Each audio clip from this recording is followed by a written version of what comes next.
कुलदीप सेंगर जी को जमानत हुई है, उसका मैं स्वागत करता हूं। और उसके खिलाफ आवाज बुलंद करने वाली उसकी मां को सलाखों के पीछे डाल दिया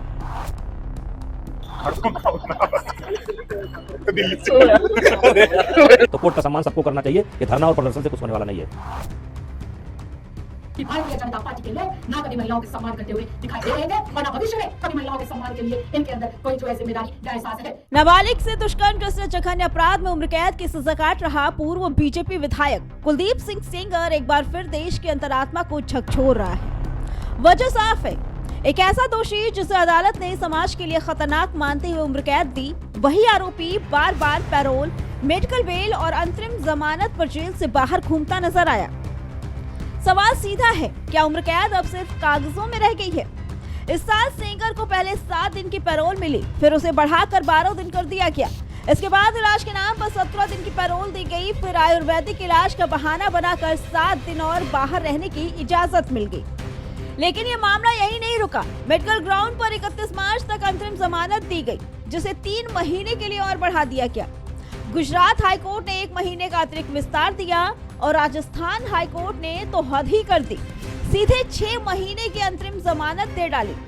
ये सब किसी साधारण अपराधी के लिए नहीं, बल्कि एक नाबालिग से रेप के दोषी के लिए हुआ। ये सिलसिला सिर्फ कानूनी नहीं बल्कि राजनीतिक संरक्षण की बू देता है। जिस आरोपी को सलाखों के पीछे होना चाहिए था, वो सिस्टम के रास्ते निकलता रहा और दूसरी तरफ पीड़िता और उसका परिवार न्याय की गुहार लेकर सड़कों पर भटकता रहा। यही नहीं, जब पीड़ित परिवार दिल्ली पहुंचकर अपनी सुरक्षा और न्याय की मांग करता है तो सत्ता के मंत्री सवाल उठाते हैं कि दिल्ली में प्रदर्शन करने की क्या जरूरत है। उत्तर प्रदेश सरकार के मंत्री ओम प्रकाश राजभर का बयान इस पूरे मामले में सबसे शर्मनाक अध्याय बनकर सामने आया। उन्होंने कहा कि कोर्ट ने सेंगर को पीड़िता के घर से 5 किलोमीटर दूर रहने को कहा है, तो कोई असुरक्षित कहाँ है। ये बयान न सिर्फ पीड़िता के डर और दर्द का मजाक उड़ाता है, बल्कि ये बताता है कि सत्ता में बैठे लोगों को जमीनी हकीकत से कोई लेना देना नहीं है। लेकिन पुलिस उनके पीड़िता और उनके साथ वालों को उठा ले गई इंडिया गेट से। धरना दे रहा था दिल्ली में। तो उनका उन्नाव है, घर तो उनका उन्नाव दिल्ली राजभर यही नहीं रुका। जब एक पत्रकार ने उनसे सवाल किया कि पुलिस ने पीड़िता और उसके परिवार को इंडिया गेट से हटा दिया, तो मंत्री महोदय ने ठहाके लगाते हुए कहा, घर तो उसका उन्नाव है। एक नाबालिग पीड़िता के संघर्ष पर यह हंसी क्या दर्शाती है? यह हंसी सत्ता की संवेदनहीनता है।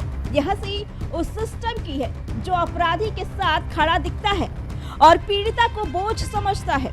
इस पूरे मामले में आरोपी के समर्थन में बीजेपी सांसद बृजभूषण शरण सिंह का बयान भी सामने आया और कई सवाल खड़े करता है। कुलदीप सेंगर जी को जमानत हुई है, उसका मैं स्वागत करता हूं। उनके साथ अन्याय हुआ था, उनके साथ षड्यंत्र हुआ था। जैसे मेरे साथ विश्वव्यापी षड्यंत्र हुआ, तो मेरे साथ इतनी जनता खड़ी हो गई कि मैं उस षड्यंत्र से बाहर निकल गया, लेकिन वो उस षड्यंत्र से बाहर नहीं निकल पाए। और मैं आज बड़ी जिम्मेदारी से कहना चाहता हूं, उनके साथ षड्यंत्र हुआ था और वो षड्यंत्रकारी आज भी षड्यंत्र कर रहे हैं। वो षड्यंत्रकारी आज भी षड्यंत्र कर रहे हैं। वो कहीं से प्रेरित हैं, उनके पीछे कोई है। खैर, उससे मेरा लेना देना नहीं है। कोर्ट ने उनको मतलब एक तरीके से जमानत दिया है, तो कोर्ट का सम्मान सबको करना चाहिए।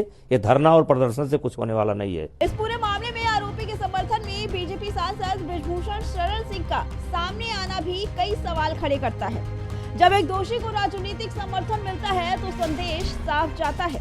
सत्ता के करीब हो तो कानून भी नरम पड़ जाता है। विपक्ष का आरोप है कि ये पूरा मामला न्याय नहीं बल्कि प्रभाव और रसूख का खेल बन चुका है। ताजा मामला कि किस प्रकार से सेंगर, कुलदीप सेंगर, जो कि उन्नाव रेप केस का मुख्य आरोपी है और ये कोई और नहीं कह रहा, इसको कोर्ट ने साबित करा। माननीय न्यायालय ने उम्र कैद की सजा कुलदीप सेंगर को सुनाई और ना सिर्फ वो बलात्कार का दोषी था, बल्कि जिस बिटिया का बलात्कार हुआ था उसके पिता की हत्या का भी आरोपी कुलदीप कुमार सेंगर है। लेकिन कल उसको बरी कर दिया गया और उसके खिलाफ आवाज बुलंद करने वाली उसकी मां को सलाखों के पीछे डाल दिया गया।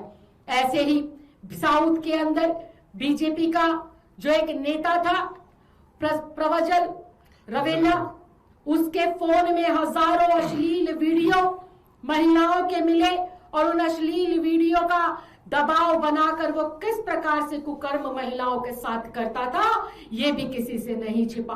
अभी ताजा घटना पिछले सप्ताह की ही है, बीते कुछ दिनों की ही है।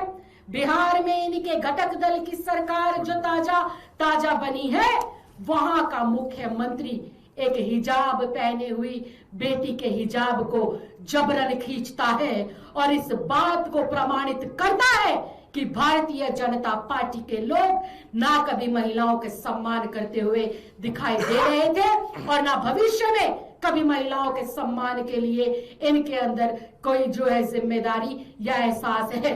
ये कोई साधारण केस नहीं, ये उस लड़की का मामला है जिसने पहले ही अपार पीड़ा झेली। उसके परिवार ने जान गंवाई, धमकियां सही और अब भी उसे सुरक्षा के लिए संघर्ष करना पड़ रहा है।